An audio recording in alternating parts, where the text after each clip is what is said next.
Hi hello ಎಲ್ಲರಿಗೂ ನಮಸ್ಕಾರ. ನಾನು ಮೃತ್ಯುಂಜಯ್. ಈ ದಿನ ನಾವು ಅತ್ಯಂತ ಪ್ರಮುಖವಾಗಿರುವಂತಹ ಒಂದು ಕಾಲಘಟ್ಟದ ಬಗ್ಗೆ ಮಾತಾಡಲಿಕ್ಕಿದ್ದೇವೆ. ಅದು ಭಾರತದ ರಾಷ್ಟ್ರೀಯ ಚಳವಳಿ. ಇದು ದ್ವಿತೀಯ PUCಯ ಈ ಇತಿಹಾಸ ಪಠ್ಯದಲ್ಲಿ 7ನೇ ಅಧ್ಯಾಯದ 6ನೇ ಉಪ ಅಧ್ಯಾಯ. ಇದು ಸ್ವಲ್ಪ ಲೆಂದಿ ಆಗಿರುವಂತಹ ಅಧ್ಯಾಯ ಆಗಿರುವುದರಿಂದ ಇದರಲ್ಲಿ ಭಾಗ 1, 2, 3 ಮಾಡಬೇಕು ಅಂತ ನಾನು ಅನ್ಕೊಂಡಿದ್ದೀನಿ. ಭಾಗ 1ರೊಳಗೆ ಈ ಭಾರತದ ರಾಷ್ಟ್ರೀಯ ಚಳವಳಿಯ ಹಿನ್ನೆಲೆ ಏನಿತ್ತು ಮತ್ತು ರಾಷ್ಟ್ರೀಯ ಚಳವಳಿಗೆ ಕಾರಣ ಆದಂತಹ ಪ್ರಮುಖ ಅಂಶಗಳು ಯಾವ್ಯಾವುದು, ಹಾಗೆ 1885ರಲ್ಲಿ ಸ್ಥಾಪನೆಯಾದಂತಹ ರಾಷ್ಟ್ರೀಯ ಕಾಂಗ್ರೆಸ್ ಅಂದ್ರೇನು, ಅದರ ಧ್ಯೇಯೋದ್ದೇಶಗಳೇನಾಗಿತ್ತು, ಅದರಿಂದ ಹುಟ್ಕೊಂಡಂತಹ ನಾಯಕರು ಯಾರ್ಯಾರು ಅನ್ನುವಂತಹ ವಿಷಯವನ್ನು ಭಾಗ 1ರಲ್ಲಿ ನೋಡಿದರೆ, 2ನೇ ಭಾಗದಲ್ಲಿ ನಾವು ಭಾರತದ ರಾಷ್ಟ್ರೀಯ ಚಳವಳಿಯ ದ್ವಿತೀಯ ಅಂತ ಕರಿತೀವಿ. 1920ರಿಂದ 47ರ ಅವಧಿ, ಅದು ಗಾಂಧಿ ಯುಗ. ಅದರ ಬಗ್ಗೆ ನಾವು ಭಾಗ 2ರಲ್ಲಿ ವಿವರಣಾತ್ಮಕವಾಗಿ ನೋಡಲಿಕ್ಕಿದ್ದೇವೆ. ಇನ್ನು ಅಂತಿಮ ಭಾಗದಲ್ಲಿ ಅಂದರೆ ಈ ಅಧ್ಯಾಯದ 3ನೇ ಭಾಗದಲ್ಲಿ ಸುಭಾಷ್ ಚಂದ್ರ ಬೋಸರ ಬಗ್ಗೆ ಹಾಗೂ ಈ ಭಾರತದ ರಾಷ್ಟ್ರೀಯ ಚಳವಳಿಯಲ್ಲಿ ನಮ್ಮ ಕರ್ನಾಟಕದ ಪಾತ್ರ ಏನಿತ್ತು ಅನ್ನೋದನ್ನು ನಾವು ಈ ಅಧ್ಯಾಯದ 3ನೇ ಭಾಗದಲ್ಲಿ ನೋಡಲಿಕ್ಕಿದ್ದೇವೆ. ಈ ದಿನದ ತರಗತಿಯನ್ನ ಬಾಲಗಂಗಾಧರ ತಿಲಕರ ಸ್ವರಾಜ್ಯ ನನ್ನ ಆಜನ್ಮ ಸಿದ್ಧ ಹಕ್ಕು ಅನ್ನುವಂತಹ ಒಂದು ಮಾತಿನೊಂದಿಗೆ ಆರಂಭಿಸೋಣ. ಭಾರತದ ರಾಷ್ಟ್ರೀಯ ಚಳವಳಿ ನಾವೀಗಾಗಲೇ ನೋಡಿದ ಹಂಗ ಹಿಂದಿನ ಅಧ್ಯಾಯಗಳಲ್ಲಿ ನಾವು 1857ರ ದಂಗೆಯನ್ನು ನೋಡಿದ್ವಿ. 1858ರಲ್ಲಿ ಬ್ರಿಟಿಷ್ ರಾಣಿ ಒಂದು ಘೋಷಣೆಯನ್ನು ಸಹ ಹೊರಡಿಸಿದ್ಲು. ಅದರ ಮೂಲಕ ಕೆಲವೊಂದಿಷ್ಟು ಅವಕಾಶಗಳನ್ನು ಭಾರತೀಯರಿಗೆ ಬಿಟ್ಟುಕೊಟ್ರು. ತದನಂತರ ಈ ಭಾರತದ ರಾಷ್ಟ್ರೀಯ ಚಳವಳಿ ಅನ್ನುವಂಥದ್ದು ಕೇವಲ ಒಂದು ಇಸ್ವಿಗೆ ಸಂಬಂಧಪಟ್ಟದ್ದಲ್ಲ. ಯಾವಾಗ ಬ್ರಿಟಿಷರು ನಮ್ಮ ಭಾರತಕ್ಕೆ ಬಂದರೋ ಆವಾಗಿನಿಂದ ನಮ್ಮ ಭಾರತದಲ್ಲಿರುವಂತಹ ಕೆಲವೊಂದಿಷ್ಟು ನಾಯಕರುಗಳು ಅಥವಾ ಹೋರಾಟಗಾರರು ಅಥವಾ ಅರಸರು ಇವರ ವಿರುದ್ಧವಾಗಿ ಇದ್ದೇ ಇದ್ರು. ಹೌದು, ಕೆಲವೊಮ್ಮೆ ನಮ್ಮವರೇ ನಮಗೆ ಮುಳ್ಳಾದ್ರು. ಅಂದ್ರೆ ಕೆಲವೊಂದಿಷ್ಟು ಸಲ ನಮ್ಮಲ್ಲಿ ಪರಸ್ಪರರಿಗೆ ಭಿನ್ನಾಭಿಪ್ರಾಯಗಳಿದ್ದು ಕೆಲವೊಬ್ರು ಸಪೋರ್ಟನ್ನು ಕೊಡಲಿಲ್ಲ ಒಬ್ಬರಿಗೊಬ್ಬರು. ಒಂದು ವೇಳೆ ಎಲ್ಲರೂ ಕೂಡಿದ್ರ ಏಕತೆಯ ತತ್ವ ಆವಾಗಲೇ ಇವರಲ್ಲಿ ಇದ್ದಿದ್ರೆ ಖಂಡಿತವಾಗಿಯೂ ಬ್ರಿಟಿಷರು ಬಹಳಷ್ಟು ಬೇಗನೆ ನಮ್ಮ ದೇಶವನ್ನು ಬಿಟ್ಟು ಹೋಗ್ತಾ ಇದ್ರು. ಆದರೆ ಅವ್ರನ್ನ ನಾವು ಇಲ್ಲಿಂದ ಹೊರಗೆ ಹಾಕಲಿಕ್ಕೆ ಬಹಳ ಸುದೀರ್ಘವಾದಂತಹ ಅವಧಿಯನ್ನು 1947ನಲ್ಲಿ ಹೊರಗೆ ಹಾಕ್ತೀವಿ ಅಂತಂದ್ರೆ ಬಹಳ ಒಂದು ವಿಸ್ತೃತವಾದಂತಹ ಅವಧಿ ಇದಾಗಿತ್ತು. ಈ 1947ಕ್ಕಿಂತ ಮುಂಚೆ ಏನೆಲ್ಲ ಘಟನೆಗಳು ನಡೆದ್ವು, ಯಾವ್ಯಾವ ನಾಯಕರುಗಳು ಬಂದರು ಮತ್ತು ಈ ರಾಷ್ಟ್ರೀಯ ಚಳವಳಿಯನ್ನು ಹೆಂಗೆಲ್ಲ ಮುಂದುವರೆಸ್ಕೊಂಡು ಹೋದ್ರು ಅನ್ನೋದನ್ನು ನಾವು ಈ ಇಡೀ ಅಧ್ಯಾಯದುದ್ದಕ್ಕೂ ಕಲಿತೇವೆ. ಭಾರತ ನಮಗೆಲ್ಲ ಗೊತ್ತಿದ್ದ ಹಂಗೆ ಬಹಳಷ್ಟು ಮಂದಿ ವಿದೇಶಿಯರ ದಾಳಿಗೆ ಒಳಗಾಯಿತು. ಅದ್ರಾಗ ಗ್ರೀಕರಾಗಿರ್ಬಹುದು, ಕುಶಾಣರಾಗಿರ್ಬಹುದು, ತುರ್ಕರಾಗಿರ್ಬಹುದು, ಅಫ್ಘಾನರು, ಹಿಂಗೆ ಎಲ್ಲರೂ ಭಾರತಕ್ಕೆ ದಾಳಿ ಮಾಡಕ್ಕಂತ ಬಂದು ಇಲ್ಲಿನ ಎಲ್ಲ ಸಂಪತ್ತನ್ನು ಸಹ ಹೊತ್ಕೊಂಡು ಹೋದ್ರು ಕೆಲವೊಬ್ಬರು ಅನ್ನೋದನ್ನು ನಾವು ನೋಡೇವಿ. ಆದ್ರೆ ಬ್ರಿಟಿಷರಾಗಿರಲಿ ಅಥವಾ ಈ ಯುರೋಪ್ ಕಂಟ್ರಿಯಿಂದ ಏನು ಬಂದರು, ಕೆಲವೊಂದಿಷ್ಟು ಮಂದಿ ಫ್ರೆಂಚರು, ಡಚ್ಚರು, ಈ ಬ್ರಿಟಿಷರು ಇವರೆಲ್ಲ ಭಾರತಕ್ಕೆ ವ್ಯಾಪಾರದ ಉದ್ದೇಶಕ್ಕಾಗಿ ಬಂದವರು.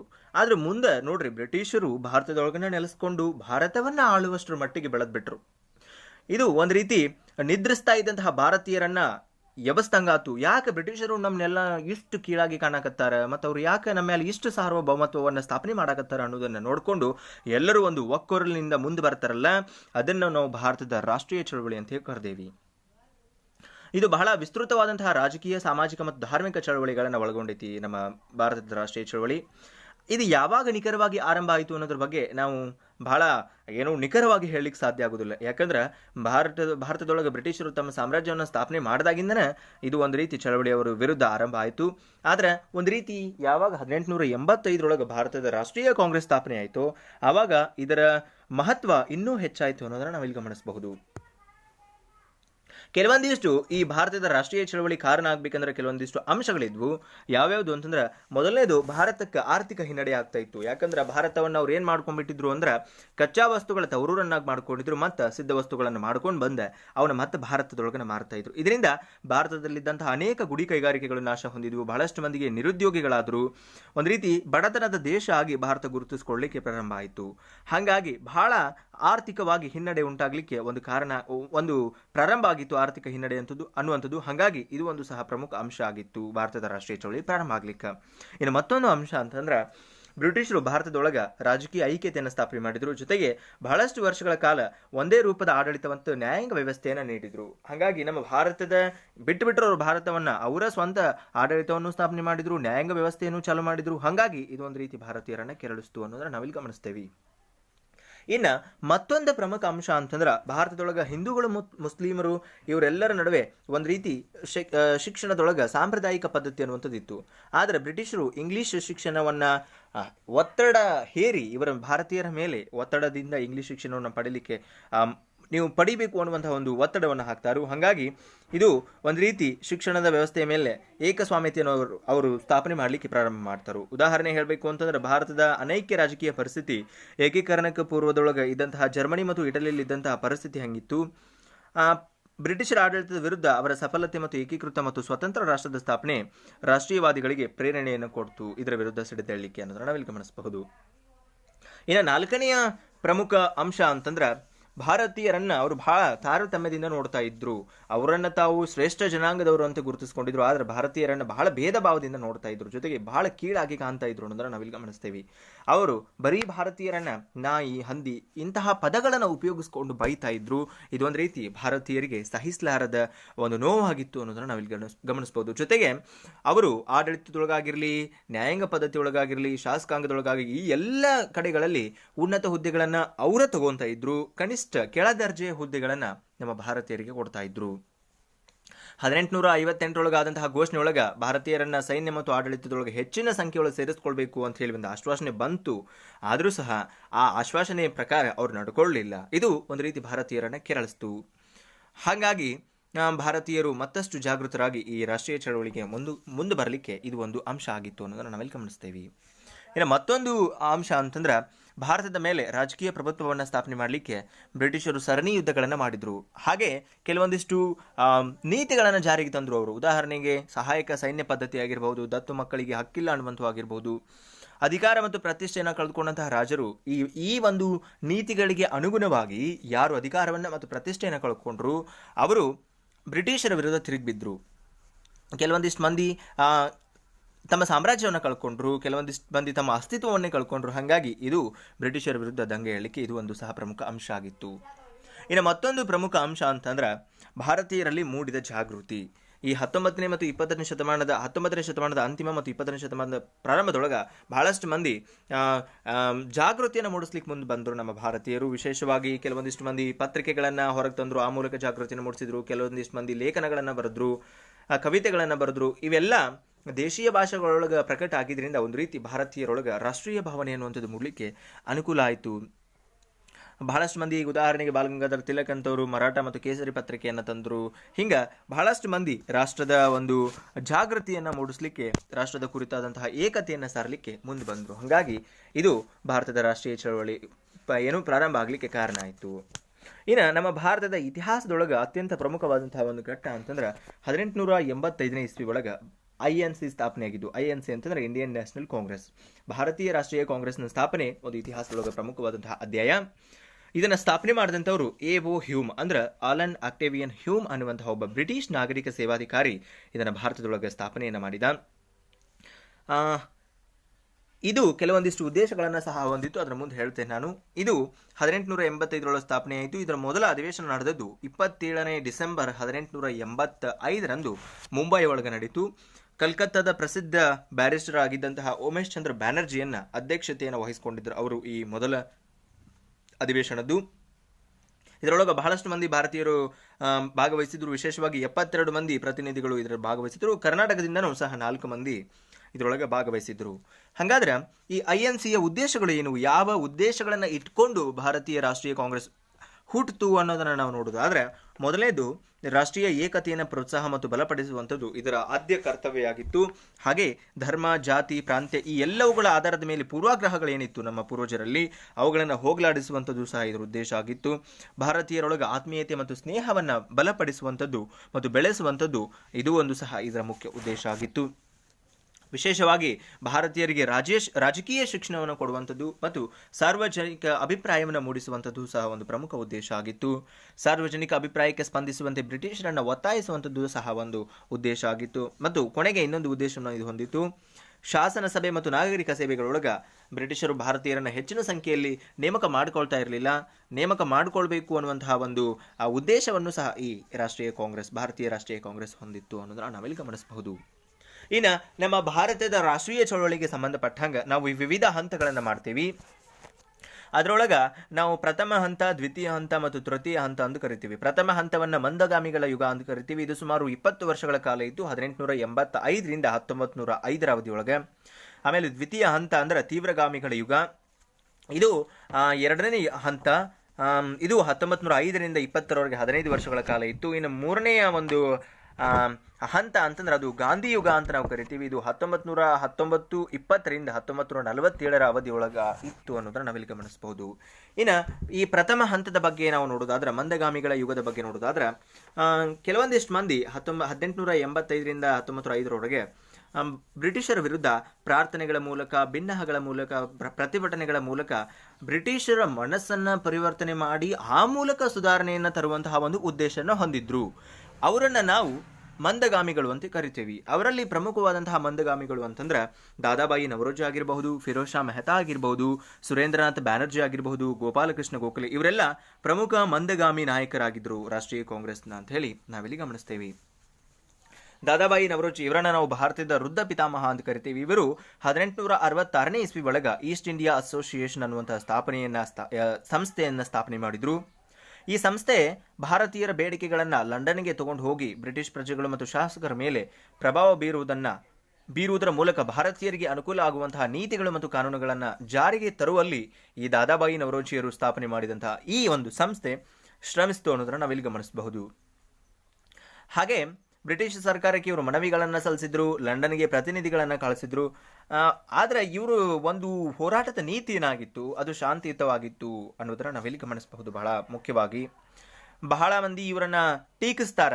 ಯಾಕಂತಂದ್ರೆ ಇವರು ಏನು ಬಹಳ ಮಂದಗಾಮಿಗಳು, ಇವರಿಗೆ ಆವೇಶ ಅನ್ನೋದ ಇಲ್ಲ ಅಂತ ಹೇಳಿ ಬಹಳಷ್ಟು ಮಂದಿ ಇವರನ್ನ ಆಗ ಟೀಕಿಸಿದ್ರು.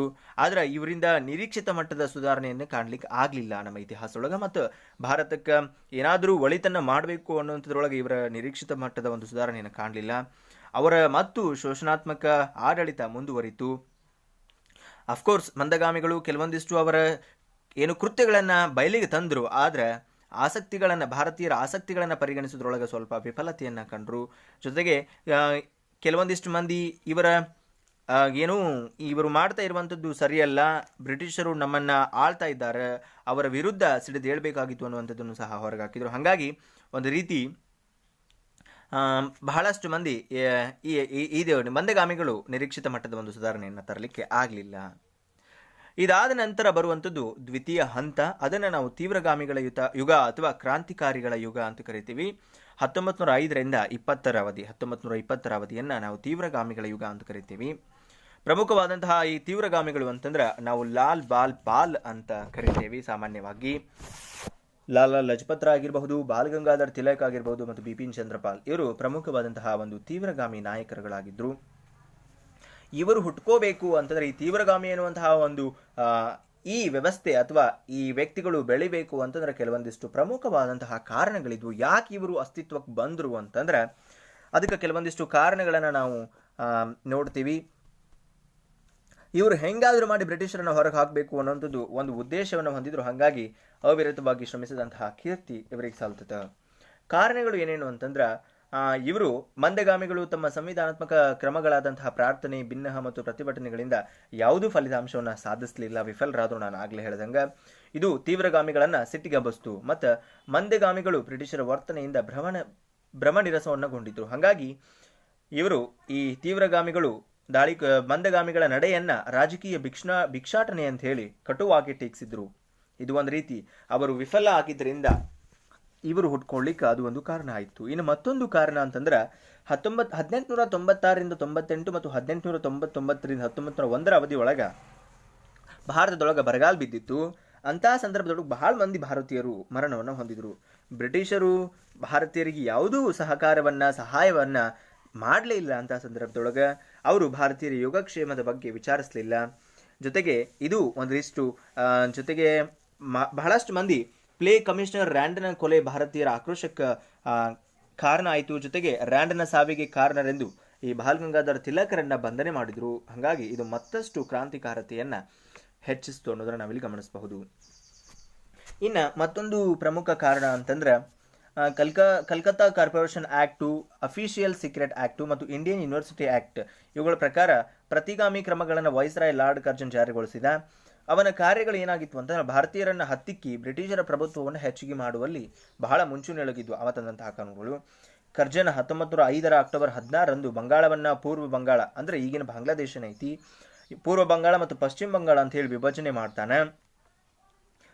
ಪೂರ್ವ ಬಂಗಾಳದೊಳಗೆ ಮುಸ್ಲಿಮರ ಜನಸಂಖ್ಯೆ ಹೆಚ್ಚಿದ್ರೆ ಪಶ್ಚಿಮ ಬಂಗಾಳದೊಳಗೆ ಹಿಂದೂಗಳ ಸಂಖ್ಯೆ ಹೆಚ್ಚಿಗೆ ಇತ್ತು. ಇದು ಒಡೆದಾಳುವ ನೀತಿಯನ್ನ ತೋರಿಸ್ತಾ ಇತ್ತು ಬ್ರಿಟಿಷರದು. ಉತ್ತಮ ಆಡಳಿತವನ್ನ ಕೊಡಬೇಕು ಅನ್ನುವಂತಹ ಏನು ಸಣ್ಣ ಒಂದು ನೆಪವನ್ನ ಒಡ್ಡಿ ವಿಭಜನೆ ಮಾಡಿದ್ದು ಇದು ಹಿಂದೂ ಮುಸ್ಲಿಂ ಐಕ್ಯತೆಯನ್ನು ಒಡೆಯುವ ಉದ್ದೇಶವನ್ನ ಹೊಂದಿತ್ತು. ಹಾಗಾಗಿ ಭಾರತೀಯ ಜನಸಮೂಹ ಇದರ ವಿರುದ್ಧ ತಿರುಗಿ ಬಿತ್ತು. ಜೊತೆಗೆ ತೀವ್ರಗಾಮಿಗಳು ಸಹ ಇದನ್ನ ಬಹಳ ಕಟುವಾಗಿ ವಿರೋಧಿಸಿದ್ರು. ಇದು ಒಂದು ಸಹ ಕಾರಣ ಆಗಿತ್ತು ಇವರ ಉದಯಕ್ಕೆ. ಇನ್ನು ಮತ್ತೊಂದು ಅಂತಂದ್ರ ಪ್ರಮುಖ ನಾಯಕರ ಆದರ್ಶಗಳು. ಸ್ವಾಮಿ ವಿವೇಕಾನಂದರಾಗಿರಬಹುದು, ದಯಾನಂದ ಸರಸ್ವತಿ ಆಗಿರಬಹುದು, ಅರವಿಂದ ಘೋಷ್ ಆಗಿರಬಹುದು, ಮತ್ತು ಬಾಲಗಂಗಾಧರ ತಿಲಕ್ ಇಂಥವರ ಕೆಲವೊಂದಿಷ್ಟು ನಾಯಕರ ಪ್ರಯತ್ನಗಳು ಭಾರತೀಯರೊಳಗೆ ಆತ್ಮವಿಶ್ವಾಸವನ್ನ ಮತ್ತು ಆತ್ಮಾಭಿಮಾನವನ್ನು ಮೂಡಿಸಿದ್ವು. ಬಾಲಗಂಗಾಧರ ತಿಲಕರು ಆಗ್ಲೇ ಹೇಳಿದಂಗ ಪತ್ರಿಕೆಗಳನ್ನ ಹೊರಗೆ ತಂದ್ರ. ಜೊತೆಗೆ ಗಣೇಶ ಉತ್ಸವ ಮತ್ತು ಶಿವಾಜಿ ಉತ್ಸವಗಳನ್ನ ಸಾರ್ವಜನಿಕವಾಗಿ ಪ್ರತಿಷ್ಠಾಪನೆ ಮಾಡಲಿಕ್ಕೆ ಪ್ರಾರಂಭ ಮಾಡಿದ್ದು, ಆಚರಣೆ ಮಾಡಲಿಕ್ಕೆ ಪ್ರಾರಂಭ ಮಾಡಿದ್ದು ಎಲ್ಲರೂ ಒಂದುಗೂಡ್ಲಿಕ್ಕೆ ಮತ್ತೊಂದು ಕಾರಣ ಆಯಿತು. ಇನ್ನು ಕೊನೆಯ ಮತ್ತೊಂದು ಕಾರಣ ಈ ತೀವ್ರಗಾಮಿಗಳು ಉದಯಕ್ಕೆ ಅಂತಂದ್ರೆ ಅಂತಾರಾಷ್ಟ್ರೀಯ ಪ್ರಭಾವ. ಇಟಲಿ ಮತ್ತು ಜರ್ಮನಿಯ ಸಫಲ ಸ್ವಾತಂತ್ರ್ಯ ಏಕೀಕರಣ ಚಳುವಳಿಗಳು ಏನಿದ್ದು, ಜೊತೆಗೆ 1905 ಸಣ್ಣ ದೇಶ ಆದಂತಹ ಜಪಾನ್ನಿಂದ ಬೃಹತ್ ರಷ್ಯಾದ ಸೋಲು ಇವೆಲ್ಲ ಭಾರತೀಯರಿಗೆ ಒಂದು ರೀತಿ ಪ್ರೇರಣೆಯನ್ನ ಕೊಟ್ಟವು. ಅಷ್ಟಷ್ಟು ಸಣ್ಣ ಕಂಟ್ರಿಗಳ ಅವ್ರನ್ನೆಲ್ಲ ಗೆದ್ದಿರುವಾಗ ನಾವ್ಯಾಕೆ ಬ್ರಿಟಿಷರ ವಿರುದ್ಧ ಗೆಲ್ಲಿಕ್ಕೆ ಆಗುವುದಿಲ್ಲ ಅನ್ನುವಂಥ ಒಂದು ಆಲೋಚನೆ ಸಹ ಭಾರತೀಯರೊಳಗೆ ಬಂತು. ಹಾಗಾಗಿ ತಾವು ಕೂಡ ಒಗ್ಗಟ್ಟಾಗಿ ಬ್ರಿಟಿಷರನ್ನ ಓಡಿಸಬಹುದು ಅನ್ನುವಂತಹ ರಾಷ್ಟ್ರೀಯವಾದಿಗಳು ಯೋಚನೆಯನ್ನ ಮಾಡ್ಲಿಕ್ಕೆ ಪ್ರಾರಂಭ ಮಾಡಿದ್ರು. ಇದು ಸಹ ಒಂದು ಇವರ ಉದಯಕ್ಕೆ ಕಾರಣ ಆಗಿತ್ತು ಅನ್ನೋದನ್ನ ನಾವಿಲ್ಲಿ ಗಮನಿಸಬಹುದು. ಇದಾದ ನಂತರ ಈ ಅವಧಿಯ ನಂತರ ಕೆಲವೊಂದಿಷ್ಟು ಪ್ರಮುಖ ಘಟನೆಗಳು ನಡೀತಾವ ಈ ಸಂದರ್ಭದೊಳಗ. ಅವುಗಳು ಅಂತಂದ್ರೆ ಬಹಳ ಪ್ರಮುಖವಾಗಿ ಕೆಲವೊಂದಿಷ್ಟು ಘಟನೆಗಳನ್ನ ನಾವು ಇಲ್ಲಿ ಗಮನಿಸುವುದು ಆದ್ರೆ ಒಂದು ಬಂಗಾಳದ ವಿಭಜನೆ. ನಾನು ಆಗಲೇ ಹೇಳ್ದಂಗೆ 1905 ಇದನ್ನ ಬಂಗಾಳವನ್ನು ವಿಭಜನೆ ಮಾಡ್ತಾರೆ, ಪೂರ್ವ ಬಂಗಾಳ ಮತ್ತು ಪಶ್ಚಿಮ ಬಂಗಾಳ ಅಂತ ಹೇಳಿ. ಹಿಂದೂ ಮುಸ್ಲಿಮರ ನಡುವೆ ಒಡಕನ್ನ ಉಂಟು ಮಾಡುವಂತಹ ಉದ್ದೇಶವನ್ನ ಇದು ಹೊಂದಿತ್ತು. ಹಾಗಾಗಿ ಇದನ್ನು ಬಹಳ ತೀವ್ರವಾಗಿ ಜನ ವಿರೋಧ ಮಾಡಿದ್ರು. ಜೊತೆಗೆ ವಿದೇಶಿ ವಸ್ತುಗಳ ಬಹಿಷ್ಕಾರವನ್ನ ಹಾಕಿದ್ರು. ಭಾರತೀಯ ವಸ್ತುಗಳನ್ನು ಮಾತ್ರ ಸ್ವದೇಶಿ ವಸ್ತುಗಳ ಬಳಕೆಗೆ ಒತ್ತನ್ನ ಕೊಟ್ಟರು. ಕೊನೆಗೆ ಬ್ರಿಟಿಷರು ಈ ಒಂದು ಭಾರತೀಯರ ವಿರೋಧಕ್ಕೆ ಮಣಿದು 1911 ಬಂಗಾಳದ ವಿಭಜನೆಯನ್ನು ರದ್ದುಗೊಳಿಸಿದ್ರು. ಇನ್ನು ಎರಡನೇ ಮತ್ತೊಂದು ಪ್ರಮುಖ ಘಟನೆ ಅಂತಂದ್ರೆ ಸೂರತ್ ಒಡಕು. ಇದು ನಡೆದದ್ದು 1907 ತೀವ್ರಗಾಮಿಗಳು ಮತ್ತು ಮಂದಗಾಮಿಗಳೊಳಗ ಅಧ್ಯಕ್ಷರ ಚುನಾವಣೆ ಉದ್ದೇಶಗಳ ನಿಶ್ಚಯ ಮತ್ತು ಕಾಂಗ್ರೆಸ್ನ ನಿರ್ಣಯಗಳನ್ನು ಜಾರಿಗೆ ತರುವಂತಹ ಉದ್ದೇಶಗಳಿಂದ ಬಹಳ ಭಿನ್ನಾಭಿಪ್ರಾಯಗಳು ಇದ್ವು. ಹಾಗಾಗಿ ಇದು 1906 ಕಾಂಗ್ರೆಸ್ ಅಧಿವೇಶನಕ್ಕೆ ತೀವ್ರಗಾಮಿ ನಾಯಕನನ್ನ ಅಧ್ಯಕ್ಷನಾಗಿ ಮಾಡಬೇಕು ಅನ್ನುವಂತಹ ಬೇಡಿಕೆ ಇತ್ತು. ಕೊನೆಗೆ ಎರಡೂ ಗುಂಪುಗಳು ದಾದಾಬಾಯಿ ನವರೋಜಿಯವರ ಅಧ್ಯಕ್ಷತೆಗೆ ಒಪ್ಪಿದ್ವು. ಒಂದು ರೀತಿ ಇವರಿಬ್ಬರ ನಡುವಿನ ಈ ಭಿನ್ನಾಭಿಪ್ರಾಯವೇ ಈ ಸೂರತ್ ಅಧಿವೇಶನಕ್ಕೆ ಸೂರತ್ ಒಡಕು ಅಂತ ನಾವು ಇದನ್ನು ಕರಿತೀವಿ. ಸ್ವರಾಜ್ ಅಂದ್ರ ಸ್ವಯಂ ಆಡಳಿತ ಕಾಂಗ್ರೆಸ್ನ ಗುರಿ ಅಂತ ಹೇಳಿ ಘೋಷಣೆ ಮಾಡುವಲ್ಲಿ ತೀವ್ರಗಾಮಿಗಳು ಸಫಲರಾಗ್ತಾರೆ. 1907 ಸೂರತ್ ಅಧಿವೇಶನದೊಳಗೆ ಮತ್ತೆ ಭಿನ್ನಾಭಿಪ್ರಾಯಗಳು ಮೂಡ್ತಾವ. ಮಂದಗಾಮಿಗಳು ರಾಸ್ ಬಿಹಾರಿ ಘೋಷ್ ರವರು ಅಧ್ಯಕ್ಷರಾಗಬೇಕು ಅಂತ ಹೇಳಿದ್ರೆ, ತೀವ್ರಗಾಮಿಗಳು ಲಾಲಾ ಲಜಪತ್ ರಾಯ್ ಅವರನ್ನ ಅಧ್ಯಕ್ಷರನ್ನಾಗಿ ಮಾಡ್ಲಿಕ್ಕೆ ಬಯಸ್ತಾರೆ. ಎರಡೂ ಗುಂಪುಗಳಿಗೆ ಹೊಂದಾಣಿಕೆ ಆಗದೇ ಇರೋದ್ರಿಂದ ಭಾರತೀಯ ರಾಷ್ಟ್ರೀಯ ಕಾಂಗ್ರೆಸ್ ಒಳಗೆ ಸಾಮಾನ್ಯವಾಗಿ ಒಡಕು ಬಿರುಕು ಅನ್ನುವಂಥದ್ದು ಮೂಡ್ತು. ಇದನ್ನ ನಾವು ಸೂರತ್ ಒಡಕು ಅಂತ ಹೇಳಿ ಕರಿತೀವಿ. ತೀವ್ರಗಾಮಿಗಳನ್ನ ಸೆದೆ ಬಡಬೇಕು ಅಂತ ಹೇಳಿ ಬ್ರಿಟಿಷರು ಬಹಳಷ್ಟು ಕ್ರಮಗಳನ್ನ ತಗೊಂತಾರೆ.